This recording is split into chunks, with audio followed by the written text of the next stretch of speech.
بسم اللہ الرحمن الرحیم۔ آج قرآن مجید پر اعتراضات کے حوالے سے جو ہمارا موضوع ہے وہ ذوالقرنین ہی کے بارے میں ہے۔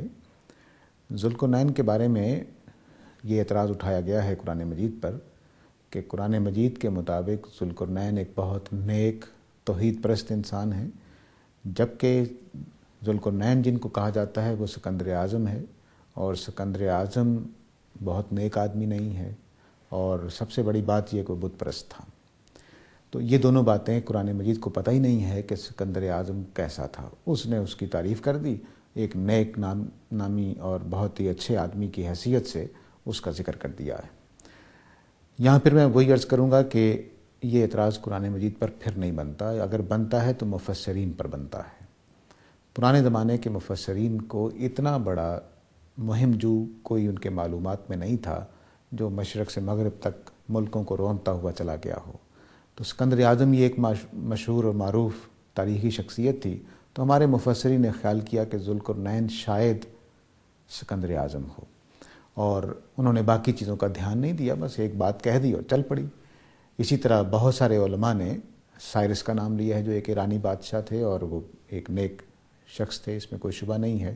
تو یہ دو نام عام طور سے لیے گئے، اور بھی بہت سارے لوگ ہیں جن کا نام لیا جاتا ہے کہ ذوالقرنین وہ ہیں۔ تو یہ قرآن مجید پر اعتراض نہیں بنتا۔ مفسرین نے البتہ یہ غلطی کی ہے بلا شبہ کہ انہوں نے وہ اوصاف دیکھے بغیر جو ذوالقرنین کے قرآن مجید نے بیان کیے ہیں ایک آدمی کو متعین کر دیا ہے۔ قرآن نے کہیں سکندر اعظم کا نام نہیں لیا، قرآن نے صرف ذوالقرنین کا نام لیا ہے اور اس کے کچھ اوصاف بتائے ہیں۔ ان میں سے پہلا وصف خود ذوالقرنین کا لفظ ہے کہ وہ دو کرنوں والے ہیں، دو علاقوں والے ہیں، یا دو صدیوں والے ہیں، یا دو سینگوں والے ہیں۔ اس کی بہت ساری تعبیریں ہیں جو تفسیر کی کتابوں میں آپ دیکھ سکتے ہیں، اس کی وضاحت میں جانے کی ضرورت نہیں ہے۔ دوسرا قرآن مجید نے یہ ذکر کیا ہے کہ وہ ایک مہم میں یہاں تک چلے گئے کہ آخری سرحد پانی تھی جہاں انہوں نے سورج کو ڈوبتے ہوئے پایا، اور دوسری طرف جب مہم لے کر نکلے ہیں تو وہاں چلے گئے جہاں پہ تمدن نہیں تھا، غیر متمدن لوگ رہتے تھے، بس وہ نہ آسمان کے نیچے، کھلے آسمان کے نیچے پڑے ہوئے ہیں۔ تو یہ دو مہم ہیں بڑی بڑی جو ان کے نام سے قرآن مجید نے پیش کی ہیں۔ اور دوسری بات یہ بتائی ہے کہ وہ دیوار بنانے والے بادشاہ ہیں یا سپہ سالار ہیں۔ تو یہ دو چیزیں تو لازماً ملنی چاہیے، نیک ہونا ان کا اپنی جگہ ثابت ہے۔ تو یہ تین چیزیں گویا لمبا سفر، لمبی مہم، بہت بڑے ایریا کو انہوں نے فتح کیا، وہ ایک بڑے فاتح ہیں۔ دوسری بات یہ ان کی نشانی بتائی گئی کہ وہ نیک آدمی ہیں۔ تیسری نشانی یہ بتائی گئی کہ انہوں نے دیوار بنائی ہے۔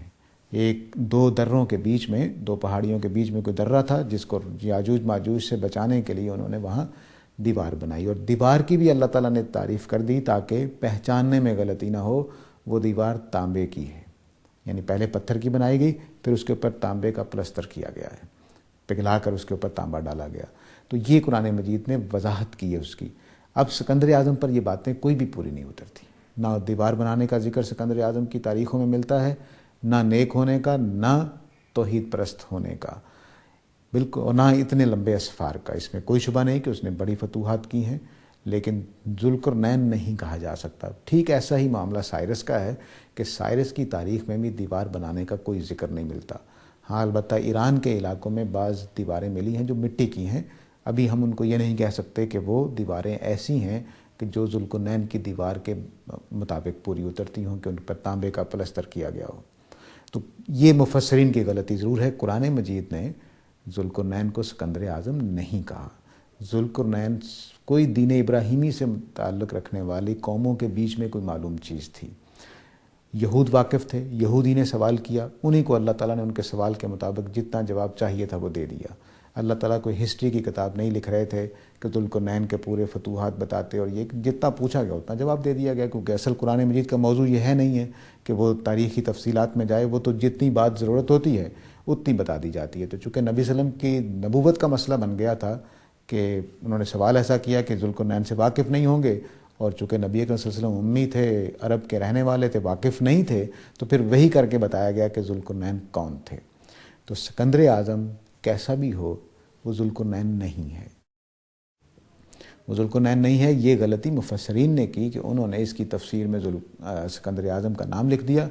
قرآن مجید کا اس سے کوئی تعلق نہیں ہے۔ قرآن مجید ایک اور ہی شخصیت کا تعارف کرا رہا ہے جس سے یا یہود واقف تھے یا پیغمبر اسلام صلی اللہ علیہ وسلم واقف تھے. اب ہمارے ہاں بعد کے مفسرین نے جو کچھ اس میں ڈالا وہ مفسرین کا کام ہے, اس کو خدا کے کلام کے نام پر پیش نہیں کرنا چاہیے. ہمارے ہاں غلطیوں میں ایک غلطی یہ بھی ہے کہ ہم خود اپنی باتیں, اپنے علماء کی باتیں اور اپنے مفسرین کی باتوں کو خدا کی بات سمجھ لیتے ہیں. ہر وقت ایسا نہیں ہوتا. امید ہے یہ بات بھی واضح ہو گئی ہوگی کہ ذوالقرنین کون تھے. اس کی حقیقت قرآن مجید نے جو بتائی ہے وہ سکندر اعظم پر پوری نہیں اترتی. وآخر دعوانا الحمدللہ رب العالمین.